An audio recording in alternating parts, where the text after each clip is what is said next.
Atëherë, kemi edhe pak kohë na thon tani, ndruan mendje në akademi dhe I erdhi keq, jemi bërë për gjunaf. Me sa duket. Ha, se. I kemi trajtuar kështu gjithë vitin. Jo, ishte javën e fundit po ja lemi që. Ishte një postim I cili ka të bëjë me mëngjesin dhe ishte një postim I Associated Press në Instagram që po shikoja, I cili tregonte, dhe ky është studim që është bërë edhe në të kaluarën, se nxitimi për të shkuar në punë, thyerja e limiteve të shpejtësisë në autostradë nuk të kursen më shumë se sa 1 minutë kohë. Kanë studiuar 120 milion udhëtime të ndryshme të njerëzve që shkojnë në punë në mëngjes, dhe nëse ti ecën më shpejt se ç'duhet, të duket sikur po arrin më shpejt. Por realisht bëhet fjalë për disa sekonda, në më të mirën e rasteve 1 minutë e gjysmë që ti arrin më shpejt. Ajo është rruga, ajo është distanca. Por ajo që ishte ndryshe kësaj radhe se deri këtu e kisha dëgjuar, edhe ekspertët flasin për këtë, deri këtu e kisha dëgjuar që nuk është se kursen shumë kohë. Në fund fare, zhbëri 1 minutë më herët apo 1 minutë më vonë në kuadrin e një dite. Dhe mirë është ndjes blet ta kenë prezent këtë gjë edhe për ata që mund të anashkalojnë aksidentet. Pra, kudo shkon,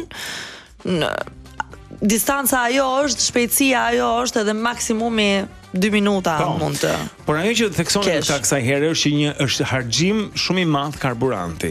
Të ecësh më shpejt se sa limiti I shpejtësisë, do të thotë që ke më shumë erë që fryn kundra makinës tënde.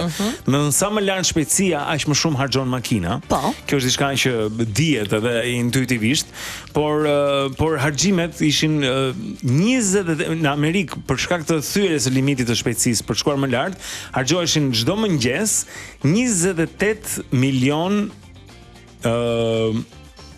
litra naftë. Më shumë se ç'duaj.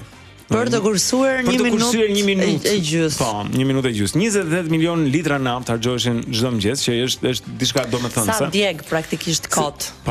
Po, kjo është ideja. Plus pasaj po të shtosh këtu edhe rrezikun ndaj jetës që vjen bashkë me rritjen e shpejtësisë. Është vërtet. Që do t'i bësh llogarit mirë. Nuk ja vlen që të mund të shkosh rehat. Ka përshtypje edhe sikur ta dish në mënyrë racionale është ai stresi Blendi. Është ai stresi do të lëvizësh, do të shfrysh ajo këmbat e pedali, gazit, jepi. Jeta. Ma kupton? Jeta e filmave, po. Mirë, shumë mirë. Është koha tani për këngën e dekadës, ose është e hënë, do të kemi pas në vitet 70. Çfarë kemi në vitet 70? Come and get your love. Redbone. Come and get your love. For you.